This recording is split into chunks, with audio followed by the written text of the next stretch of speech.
Sally Yates is appearing before the Senate Judiciary Committee chaired by Senator Lindsey Graham, and she's under questioning because remember, she was in that Oval Office meeting on January 5th, 2017 with President Obama, Vice President Biden, other key officials discussed like Comey, and then you had John Brennan there, Director of National Intelligence Jim Clapper, National Security Advisor Susan Rice, and she was the person in the meeting who supposedly said she had no idea what the meeting was about. And here's what she had to say about Jim Comey unilaterally deciding to bypass the White House counsel's office, bypass her, and just send in 2 FBI agents to the White House to interview Mike Flynn. Take a listen.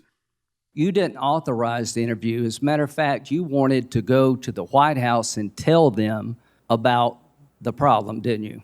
That's right. I did. I thought that was the more immediate issue. And when you heard about the interview, you got upset, didn't you?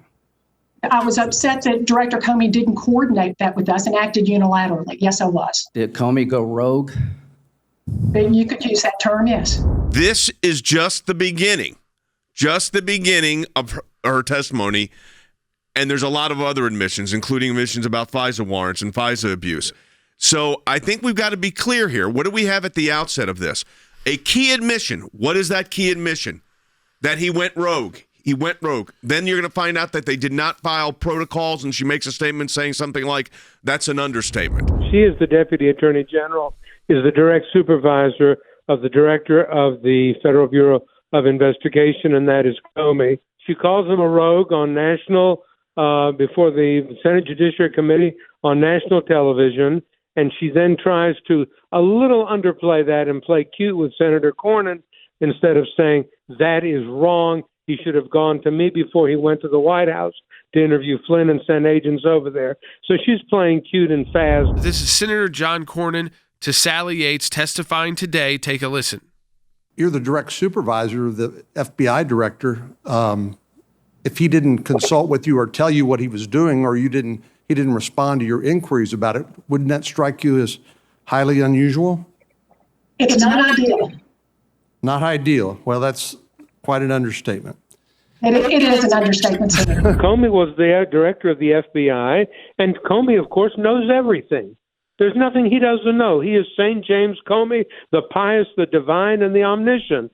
And he decided he was going to send in a couple of FBI agents to try to corral Michael Flynn and to try to get him to lie or to get him to be fired. He wasn't going to disclose that to his boss, Sally Yates. He just did it himself. Months later, she calls him a rogue, an undisciplined person. Now, that carries consequences and should. Calling Jim Comey rogue means she was calling him a dishonest or unprincipled man. Someone that you'd want to fire if they were FBI director, right? And probably their deputies too. The people they chose to be their deputies, because unprincipled, dishonest people probably hire unprincipled and dishonest people to surround them, like Andy McCabe and Peter Strzok and Lisa Page and DOJ attorneys that alter emails that are going to go before FISA courts.